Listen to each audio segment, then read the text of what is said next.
How's it going, everybody? Welcome to 2A News Now. And always here at 2A News Now, you're going to get your Second Amendment news straightforward and to the point. Back in February of 2022, we found out that the ATF had a database in which they accumulated over 900 million firearm purchase transactions, meaning the 4473 forms. And after the ATF was pressured to release information on this, they told Congress they had a database of over 920 million firearm purchase records. And that included hard copies and digital versions of those transactions, which Biden's ATF could easily have used these to start a gun registry. But the thing is, this is against the law.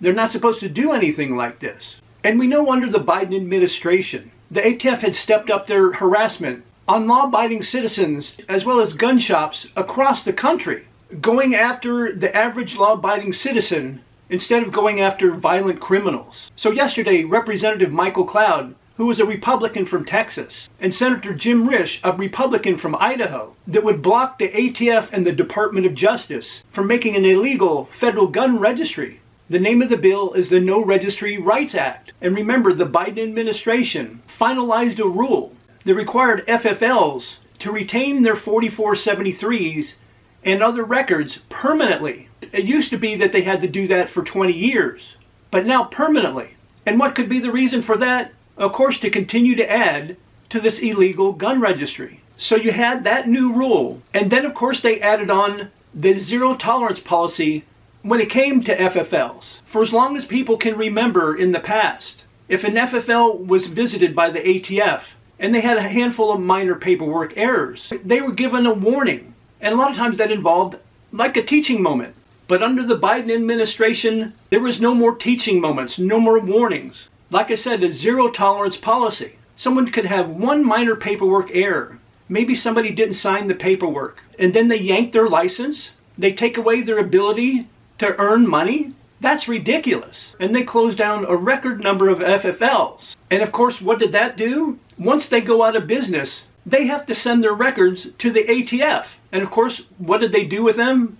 They most likely digitize them, and they're part of the gun registry. So everybody owes a big thanks to Representative Michael Cloud and Senator Jim Risch for bringing this legislation to Congress. And this legislation, along with the video that I posted yesterday about another bill that was introduced to Congress, and if passed, that bill would make it so no state in the United States would be able to ban any firearms at all. Not one, except for ones that are banned by the federal government. And if you haven't watched that video yet, at the end of this video, there will be a thumbnail, and you can click on that and it'll take you straight to that video. Both of these bills together should be brought to the floor as soon as they can. Of course, they have a lot of other stuff that they need to take care of first. And if the two bills are passed, it would be a fantastic win for the Second Amendment. I'd really like to hear your thoughts about this new legislation in the comment section. And as always, I appreciate everybody that supports the channel. Every video that I post, you guys always crush it by liking, sharing, and subscribing, and hitting those post notifications, as well as leaving a lot of comments. And I greatly appreciate it. And all of that helps the channel out and helps it to continue to grow. And I invite all of you to come back and watch my next video.